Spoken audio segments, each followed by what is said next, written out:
At the end of every influencer campaign, we send a report, and then we use different metric sites to do so, and metric tools. Our internal team does that. And then we create an overall report right after the campaign is over. We typically, unless it's an affiliate, you have an affiliate link with the influencer campaign specific to the influencer. This is the E-Commerce Braintrust, a podcast about building momentum online for established consumer brands. Join our hosts and their expert guests for high-level conversations about e-commerce strategies, trends, and innovations. Access our Braintrust and boost your brand's e-commerce potential.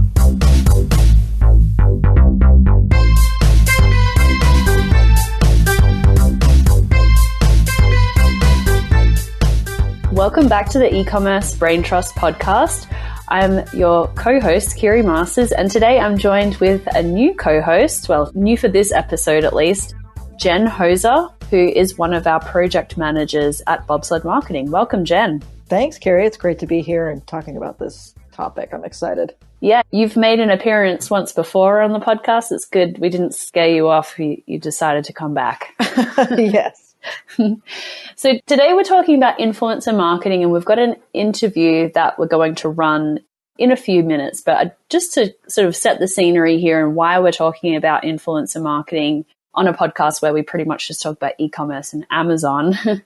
So I wanted to lay sort of the foundation for this discussion a little bit. From my perspective, Amazon is amazing at so many different things. They've become category leader in retail in a very short period of time, really disrupted an entire industry in a matter of 20 years. And what they've done a great job of is responding to shopper preferences. Things like no one knew that actually everyone really wanted free 2-day shipping, and they made that a reality when it was a really absurd thing to do so back over a decade ago. But what brands selling on Amazon still have issues with is sort of the top of the funnel part of the consumer lifecycle journey. And that's like the awareness, brand recognition, knowing that a product exists, sort of all of this educational and brand awareness piece of the consumer lifecycle journey. And so what we're finding is there's a lot of things that brands need to do to augment their Amazon presence through branding, advertising, and a new channel that, well, it's not completely new, but something that's really come to the forefront when we're talking about awareness marketing is influencers. So Jen, give us your thoughts on influencer marketing so far. I know you've been a really big proponent at Bobsled Marketing of using influencers and thinking about branding. So what's been your experience with your clients on Amazon using influencer marketing? Well, it goes back to the old adage of, the best marketing is people that are connected through similar interests. So knowing that social influencers and word of mouth marketing it's basically word of mouth marketing on steroids. So everybody wants to know what their friends buy or what their friends use and recommendations, and more social influencers are becoming that voice. Right. For things that people have, common interest with. So with the folks that I've worked with that have embraced it, it's increased business tenfold. Yeah, I think we've got to remember we're all sort of formally people in tribes, and we have, tribal leaders that we would look up to. And the influencers, one example I've heard is that the influencers are really our new tribal leaders, and we're looking for people to kind of unify our tribe. And so whether you're someone who looks up to and admires the Kardashians, or if you look up to and admire Barack Obama, or, whoever it is, we've got some figureheads of different sorts of tribes and interest groups. And like you say, influencers are filling that space in our society right now. Right. Absolutely. With digital media, it spreads even faster. Yeah, for sure. So, and there's also opportunities sometimes when somebody's not a proposed influencer, they're sometimes thrust into being an influencer without knowing it or doing anything about it. And sometimes I think that's going to be the next level as far as attaching to people that are somehow in the space that you're in that aren't set out to be influencers, but people pay attention to what they say. They could be people that write articles. They could be people on the news. It's just, if you align with their beliefs and they mention it, it's gold. It is community gold. Yeah, for sure. Well, just before we run the interview with our guest, Yola Robert, I wanted to also point out that you recently published a blog post on bobsledmarketing.com about how brands can use influencer marketing specifically to grow sales on Amazon. And it's a really great piece because it is very practical in talking about which categories make a lot of sense, and then also talking about how Amazon specifically has different types of programs that facilitate influencer marketing. So can you give us a couple of the key takeaways from that post here? The Amazon influencer program, social media coupons, how are brands kind of using influencer marketing through Amazon now? Sure. I think the number one thing is the fact that Amazon has upped the game on what used to be the affiliate program. And now they're allowing influencers to have their own storefront. So right. by creating that opportunity, they've made things a lot easier for influencers to drive people to the products or services that they recommend. If you're a blogger or YouTuber and you're talking about beauty products, it's really easy to keep a link to your Amazon storefront in your YouTube channel as far as a constant go-to. And anything you're doing off-brand, it's an easy link to include in your Instagram posts. So it all plays to the fact that you're driving people to a single area, and they've made it really easy to also organize by, say, category or the day that they talked about it or anything that influencer wants to address. I worked with a client recently who was selling snowboarding gear, and his influencer tied it into a post where they were trying out new gear and kind of how it performed. And when you go to their storefront, it was all on, snowboarding gear and the top performers, and there was their product. So, and it's also where our FBA sellers live, right? So you're not having to create a link to a different website or anything like that. It's pretty seamless. And I think that's the most powerful thing that Amazon has done to improve the program. Yep. Giving the actual influencers that power to help in the marketing. So. Yeah, they really seem to, but I always say watch what Amazon does rather than what they say, because they don't tell us much. Right. Right. But look, we can take lots of cues from what they're actually doing. So if they're, you look at their private label brands and they're putting a lot of content on there, or they're rolling out features like 360 spin images, that tells us, hey, content is really important. We need to be focusing on content. And then if they're doing things like rolling out influencer storefronts and rolling out social media coupons that are able to be shared with influencers exclusively, hey, Amazon cares about influencer marketing. It's a way for them to get qualified traffic from trusted sources. So Absolutely. Yeah, if we're watching, follow where the puck is going, influencer marketing is highly regarded by Amazon as a traffic source. Yeah, I think they've definitely realized the value of that for themselves as well as for us, for the sellers. So, and I think with this, you're starting to see more celebrities kind of getting involved as well because it's tied to Amazon. So, right, it's emerging as a really big win. Yeah, that's a great point. Actually, I remember a few months ago, it must have been about 6 months ago, Amazon launched and I never heard of it again after they launched it. So I'm not sure if it sort of fizzled and died or what, but they had like an entrepreneur's sort of portal on Amazon. It was content. I remember Mark Cuban was on there, and who else is on there? I think Ryan Seacrest was doing something. Ryan Seacrest. Yeah. They basically had their own influencer storefront before Amazon really rolled out influencer storefronts. And Mark Cuban's I was particularly interested in because he created a storefront of all of his products from Shark that he invested in through Shark Tank and Mark Cuban's book. And it's a huge win for someone like Mark Cuban, and it's a huge win for these influencers because they're getting a cut of those sales. Right. And I mean, across the board, it's a win for everyone because now, it gets picked up by other people, right? Mm-hmm. So, if there's a popular post out there or a video that gets shared or an Instagram post that gets shared, it's not just your influencer, but it's out there in the hemisphere basically and can be shared and picked up by anyone. So yeah, it's really kind of exciting. And I'm excited for our clients to kind of grasp hold and really see where we can take it. Great. Well, with that, I'm going to introduce our guest for today's episode. It's Yola Robert from Mark Media, and Yola is the marketing director at Mark Media, which is an influencer marketing agency that's grown into a full service marketing agency. So at Mark Media, Yola works with a variety of influencers, brands like Revolve, Bumble, and Who, What, Where, as well as helping to build the personal brands of influencers. So other clients that she's worked with include Hyatt, Mercedes, Molton Brown, Revolve, Birdie, Blink Bar. There's a whole lot more.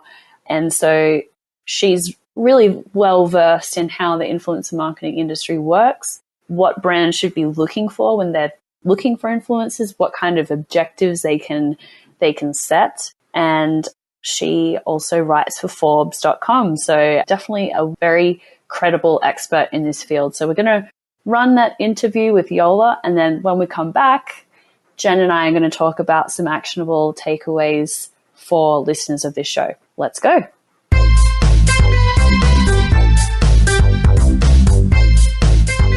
So I'm here with Yola Robert from Mark Media. Thank you for joining us today, Yola. Thank you for having me. So just right off the bat, tell us a little bit about Mark Media, what you do there and what the company does for brands. So Mark Media is a full stack marketing and communications digital agency.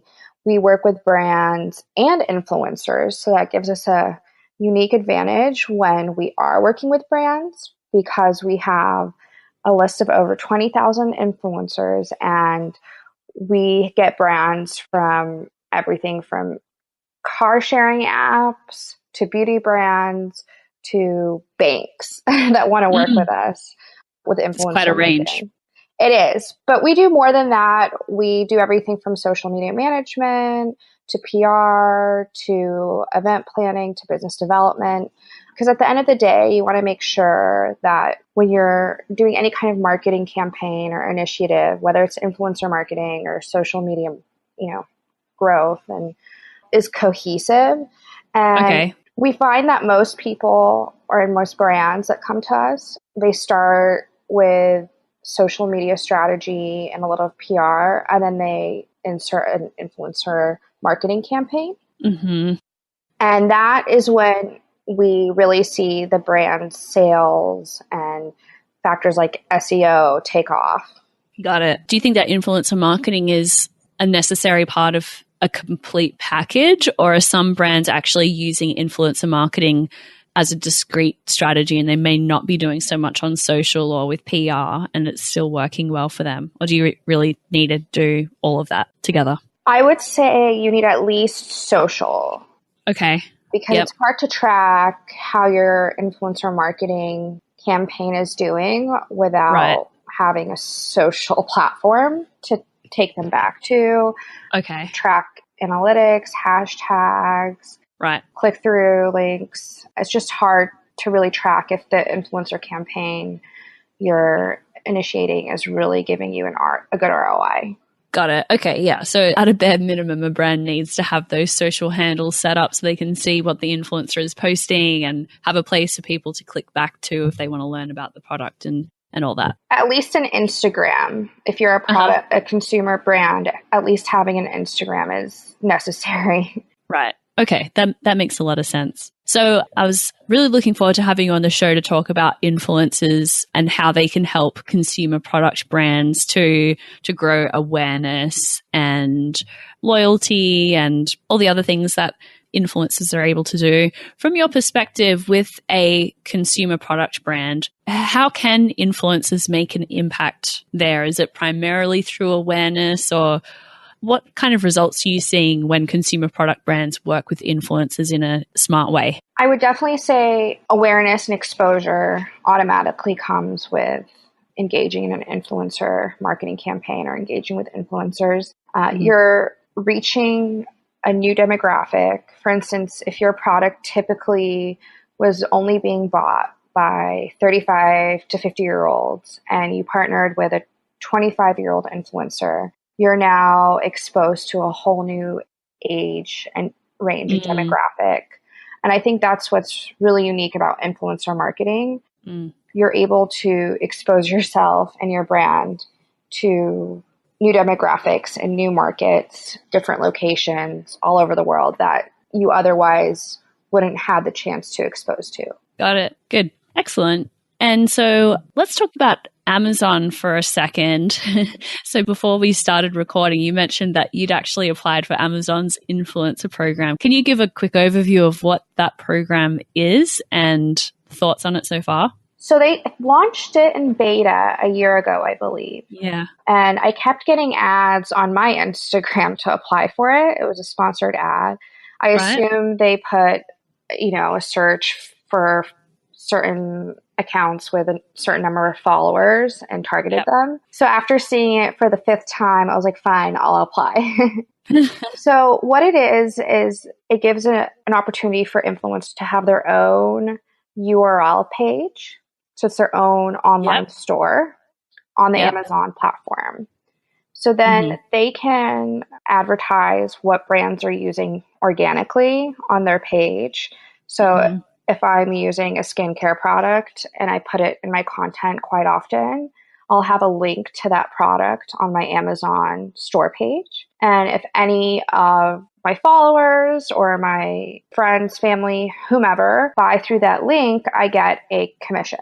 Right. That's my understanding as well, is that brands had access to storefronts for a while, which is a really nice visual way that they can merchandise their assortment and break it out into different categories. Like if you're a skincare brand, maybe cleansers and moisturizers and makeup, for example, and sort of tell more about the brand story. And now influencers, through what was formerly called the Associates program, which is their affiliate marketing program. Now, if you're a significant enough influencer, you can get your own storefront too, and you can add all the products that you recommend and share that link to the storefront with your followers.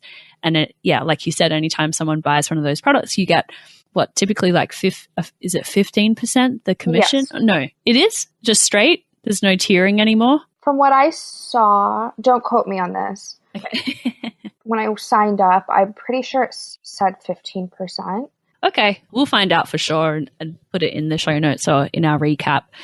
But yeah, it's a great deal for influencers, because then these are products that, Amazon has most products that you're going to recommend to your followers anyway. And so this is an easy way for influencers to kind of monetize their audience. And the upshot for brands is if you're working with an influencer, then they're sending traffic to their storefront, which includes your products. So it's a very well thought out program. And another benefit to brands, which many people don't think of, is sometimes you can get an influencer a better rate if your products are on Amazon now and they have an Amazon storefront, because they know that they'll be earning commission on your product. So they don't need an upfront payment right away, because they know that the long-term commission will be greater than the extra $500 that you would be giving them to post on social media. That's a great tip. So instead of paying someone upfront, let's say $2,000 for a paid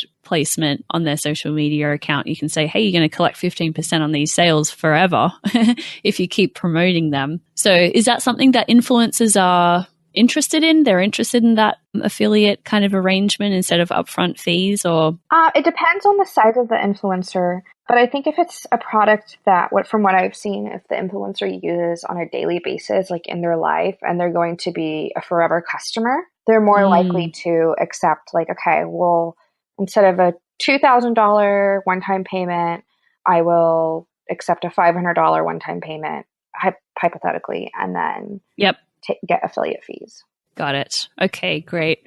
Well, if we could segue into funding for a moment, I guess one of the criticisms I've heard from brands about working with influencers is that the fees that you're going to pay an influencer are so variable. There's no real rules or standard rates. It's really an influencer can determine whatever rate they want. And so it's really confusing for brands to know if they're getting a good deal or what. They don't really know where to start. So how do you, at Mark Media, how do you help brands to figure out what their budget should be for each influencer? That's a great question, because we do this a lot. Yeah, I bet it's one of your most common questions. It really, before they come to us, or when they come to us, we're like, we want to do an influencer campaign. We're like, okay, great. Most of the brands don't even know what kind of influencer they want. They don't realize there are different types of influencers. And secondly, you need to have an end goal. Like, okay, you want to spend $10,000 in influencer marketing to produce $60,000 in sales. You need to have very specific numbers on how much you want to spend to get X amount in return. Yep. And once we figure that out, then we say, okay, these are the people we can target. We give them several options. So we're like, okay, we can do, with your $10,000 budget, we can do 300 micro influencers that have 15 to 50,000 followers. Mm-hmm. And this is their engagement. And some influencers will provide their stats. Most should. Yep. So you can see typically how many swipe up links they'll get, how their engagement rate. We look at engagement rate as well. So if someone has like 1 million followers, but they have a very low engagement rate and they're charging a lot of money for their quote unquote 1 million followers, we try to educate brands on what to look for as well. Because I feel like a lot of brands are still in the dark on the number of influencers and the number of followers you have versus the engagement rate. And is that partially because, sadly, it seems a lot of these influencers are buying followers, or they might not be like legitimate followers. So you're looking at engagement rate as a better proxy for how effective that influencer is going to be compared to number of followers, which could be artificially inflated. Yeah, a lot of these bigger influencers bought followers back in the day. And another thing to think about is ghost followers. They're real followers, but they're not engaged. Got it. So we have to look at both of those. They could have real followers. It's not necessarily bots or fake followers, but they could have a disengaged audience. And a lot of times when you become a mega influencer or celeb, really it's no longer a community or So we really like to look at the smaller influencers or the mid-tier influencers because typically they can give a brand more ROI. Got it. And so that's where you're able to figure out, okay, the brand says that they have a budget of 10,000, they want to get 60,000 in ROI. So you're going to be targeting micro influencers or mid-tier influencers. How do you then measure results and prove to the brand that, yes, you were able to deliver the 60K target ROI? What kind of channels do you use to track results? At the end of every influencer campaign, we send a report, and then we use different metric sites to do so in metric tools. Our internal team does that. And then we create an overall report right after the campaign is over. We typically, unless it's an affiliate, you have an affiliate link with the influencer campaign specific to the influencer. It's harder to track the exact amount of sales. Right. But if it's just like gift exchange or they showed up at an event and they use certain hashtags, we're able to better track the traffic from the influencer back to the website. Got it. And then track like where they went onto the website. And that can give us a better sense of sales based on sales that day. But that's basically it. It's not. It's really, it seems like if you're going to be tracking influencer campaigns back to an e-commerce website, there's a lot of different ways to do that. And you can look at tags and goals in Google Analytics and through lots of different analytics platforms. Where it's difficult is with Amazon, unless you actually set things up through the affiliate program where you've got to deal with the influencer that they're going to share their analytics reports with you. Then it's, like with a lot of Amazon strategies that we talk about, it's kind of a black box. You might send traffic to Amazon. You've got no idea how it converts, which channels are effective. So that's been a challenge so far with using influencers directly with Amazon, is that generally we don't know how effective those campaigns are because they don't break it out. The traffic sources aren't broken out. I think Amazon probably will develop, or I'm sure they've already developed, a back-end analytic tracking system where brands can see what influencers are promoting their brands on their storefront. I hope so. But that would be really helpful. I just feel like they're waiting to roll it out. Okay. Well, that's good to know. It would make sense for them to do that because then it's going to really encourage brands to be using influencers, and then that's traffic that Amazon doesn't have to pay for through ads or anything like that. They're kind of relying on their merchants to go and source more traffic through influencers. So it makes a lot of sense logically. Just to wrap up here, Yola, in terms of how Mark Media works with brands, what sort of clients do you work with? What kind of brands do you find work particularly well with an influencer strategy, and just a little bit about how people who want to work with you can reach out? I find that working with consumer products are the best, especially skincare products. Okay. And food. Those two seem to do really well. I think it's because it's the life cycle of the products are for consumers are short, and then they're typically repeat customers. So I find you get the skincare and beauty, and then food, drink products do the best with influencer marketing campaigns. Mm-hmm. And we've done a couple apps. We've done a couple political campaigns. Right now we're working on a political campaign with influencers. It's our first one. So TBD on how that's going to turn out. But so far the results have been amazing, especially getting younger individuals like Gen Z and millennials involved in the campaign. Right. Okay, good. And how can people reach out to Mark Media if they're interested in working with you? They can reach out to myself, Yola, at Mark, MARQUE, .media, MEDIA, or they can reach out to me on Instagram. It's at Yola Robert, or they can check out our Instagram. It's at Mark, MARQUE, .media.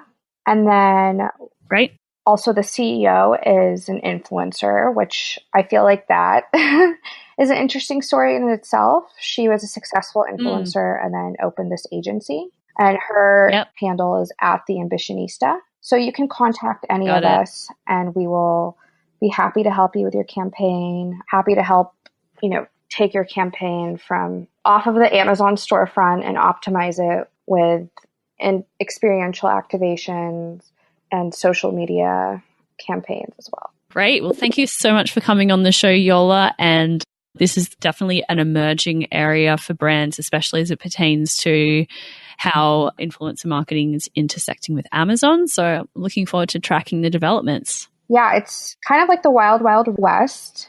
I feel like influencers are turning into their own mini brands. So it's interesting to see how other bigger platforms such as Amazon are closing the gap between the brand and the influencer. Yeah, for sure. All right. Well, I'll catch you around soon, Yola. Thanks for coming on. Thank you so much. Talk soon.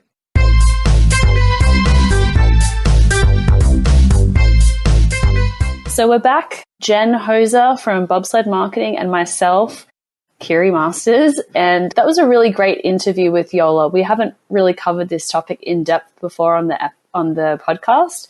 So really happy to hear in quite a good amount of detail what brands can expect from working with influencers, and some really good tips from Yola. So Jen, what were some of the top takeaways that you gathered from the interview with Yola? Well, I think for me, it's always what works best, right? And I was interested to hear about the fact that, consumer products such as skincare and food do really, really well in the space. And that makes sense, right? Because I've always known skincare, but I was definitely interested to hear about the food part of it, because it's true. It's like, it's perfect for Instagram. It's, everybody's sharing food and images and recipes. Yeah, everybody likes to eat. And it's an ever-changing, product, right? Yep. So it can either be things that you prepare food with, or it can be the actual food you eat and how to make it. So I thought that was really interesting as far as who's really jumping on the bandwagon. Right. Yeah, that's a good one. And I think that there's some categories I've heard that it's just anecdotally, but it also it just makes logical sense that finding influencers in the industrial and B2B space is kind of difficult. So there's some categories where influencer marketing may not come as easily or as naturally to a brand. I would still think that there are still influencers in those categories. But yeah, food, fashion, beauty, sports and outdoors, those are all categories where there's very, very visible people making trends. Right, right. And I was interested to hear about how now it's starting to get into political campaigns. So, we all know what happened in the last election with Facebook and everything else. So I guess that's kind of a natural progression. Yeah. And where that goes, who knows? Definitely. I mean, I guess in that space, there's a lot of money to splash around as well. So that's kind of what we're up against as brand marketers. Yeah. What else did you take away? I liked, a little bit of in-depth as far as how social media or social influencers are actually becoming their own brand, right? So they're getting such a large following that, that they're becoming their own brand in their own right within a certain category. But also, in addition to that, how social media, when you're looking at social influencers and social media, a lot of times you follow what you like. Yeah. And brands tend to go after audiences that they know will like their product. But the fact that you can use an influencer to open up a new audience, somebody that wouldn't typically find you, I thought was really, really great. Yeah, that's a great point about the influencers themselves becoming brands. And the other point as well that you made about opening up to a new segment. The biggest example for me, to come back to the Kardashians, but Kylie Jenner, the world's youngest self-made billionaire. And what accomplishments did she have before becoming an influencer? It was really, she's an influencer in the most simple expression of the term. And now she has a cosmetics line, right? Yeah. Yes. That's a big example. Well, you look at a platform like reality television, which is where the Kardashians were born, right? And I come from an entertainment background, so we know the power of when an audience latches on to a person, a celebrity, whether they're playing a role or just playing themselves, which sometimes in the entertainment business, they'll tell you it's both. But when it comes to reality television, again, people are aligning, they're aligning with what they're seeing and what they're using and what they're driving. So what they're wearing, they become basically a walking advertisement when they have such a huge audience share. Yes. So to your point about influencers being able to open up new markets, I want to tell a quick story about a client of ours that we worked with a year ago who was an apparel manufacturer, and not so much on the branded manufacturing side, but a traditional manufacturer who was trying to develop their own brands and own brands in their own right. And they partnered with an influencer, sort of a classic millennial influencer, to make a new line of loungewear, fun loungewear. And even though they expected the campaign to do really well, and they knew this influencer on YouTube actually had a lot of reach and a very, very connected fan base, they completely underestimated how popular it would be. And the product sold out on their website and on Amazon in less than 24 hours.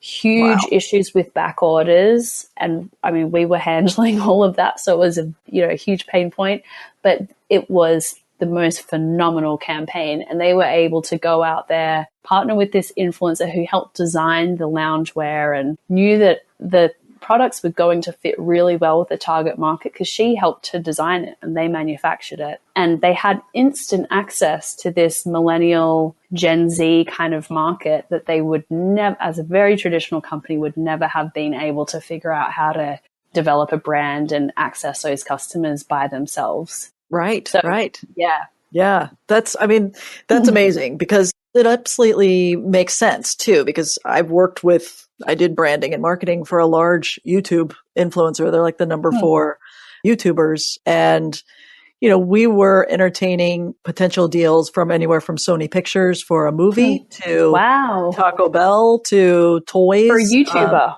For a YouTuber. Yeah. So they had over 20 million subscribers.